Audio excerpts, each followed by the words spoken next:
I'm Manthan Tiwari. I've been 3 years into this space, and since last 1.5 years, I'm active, right? So I've seen this gameplay that, we take Instagram, Facebook, these are Web2 companies who have worked pretty much well out there, but they are not good for Web3 because we have into this mind that they're using our data, right? But they have this good amount of users who can actually drive your growth to anything you want, right?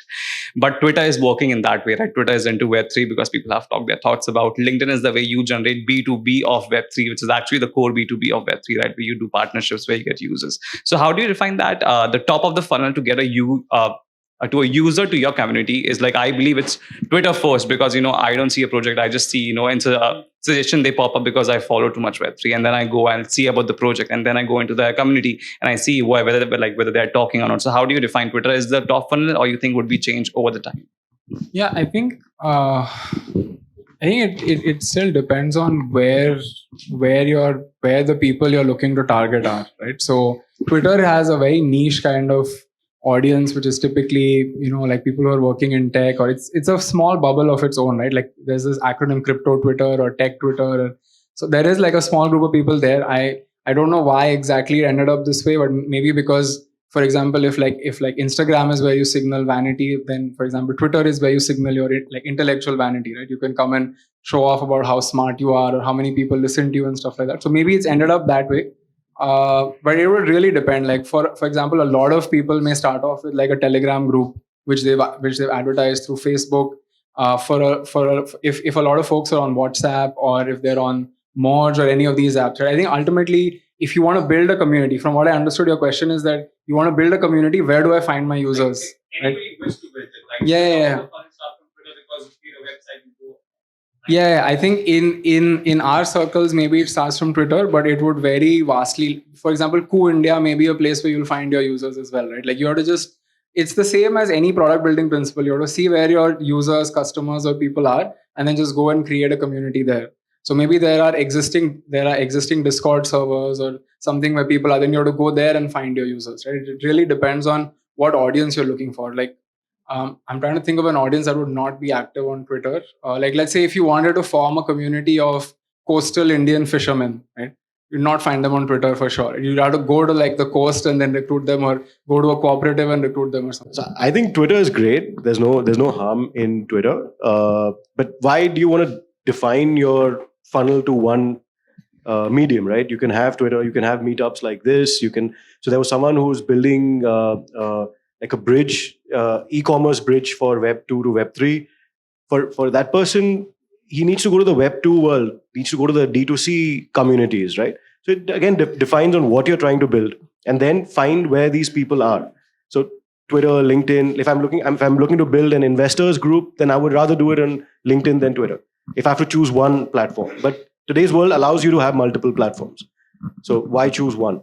Hello, my name's Aditya, and you all spoke very well about how to build communities, but could you shed some light on how to retain communities? Because we have seen people, for example, chasing yields, like they jumped from Uniswap to Sushi Swap to Pancake Swap, how to retain those communities. 200% APYs. No, but how to retain them like sustainably, like for a very long time. I think it basically comes down to having a good selection criteria, right? Like, and I don't know if Uniswap and that is the best example, because those are competing products, right? It's okay to use whichever product is giving you like the least slippage or the least trading fees, etc. But I think if you're like selective about who you let in, and if there's a shared common identity around that, people are automatically more likely to stick. If you joined because you got excited by a link on Twitter that said Vitalik is giving away 5,000 ETH, then you're not going to stick no matter what, right? It's the same thing. If you build a bad product, if you build a bad Web 2 consumer product, where if a person isn't getting value every day, or if there isn't something for them to come back to, they won't come back. So you have to think about why should this community exist? What is the value it's delivering? And then members will stick around on. Like, in fact, the more the prices go down, the more active the super team server gets, right? Or like when FTX blew up, everyone was sort of on like trying to like do like video calls together, check in on each other and things like that. So it just basically comes down to why you came together in the first place. So my question is regarding investing purely. So I'm like working for my capital, right? I'm a guy who's working in corporate, and my capital is all earned. So should I go for investing in any of the cryptocurrencies right now? Because in the long term space for 10 years something, because in the equity markets in BSE and NSE, I make capital gains. So can I do it in the long term for 10 years? Can I make capital gains in a year?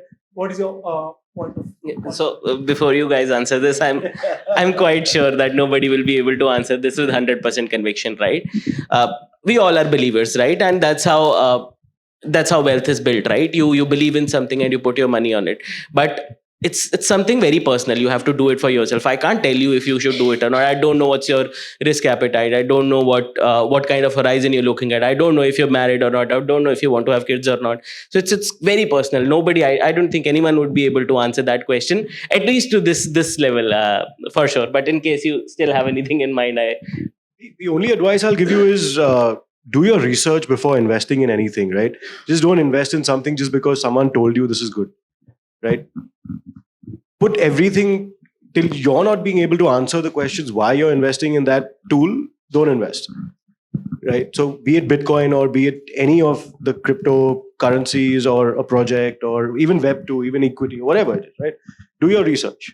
And one thing that Web3 allows you is transparency. It just gives you the tools for doing the research. It's beyond me that how people don't see what happened at FTX, but the tools are there for everyone to see. Everything's on chain.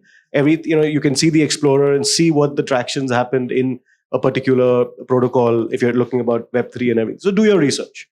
Be a part of the community. See what conversations are happening. See how the founding team are reacting to the questions that are being put up, or if there's any opposition, then how's the founding team responding to that opposition?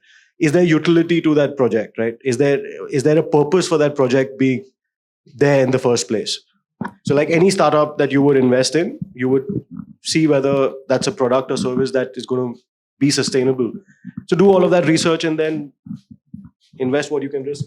I would say that, and this is like Super Team's philosophy as well, is that you'd be better off earning instead of investing, right? And you don't have to do it full time.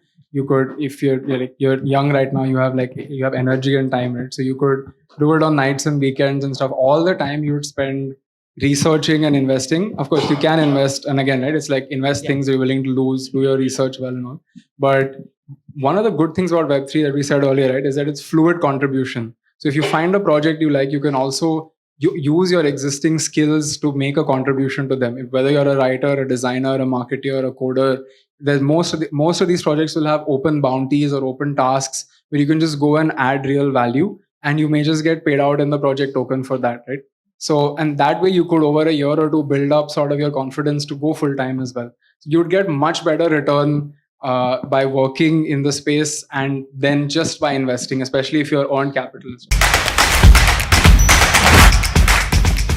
Crypto products and NFTs are unregulated and can be highly risky. There may be no regulatory recourse for any loss from such transactions. In case you have any queries, write to support@coindcx.com.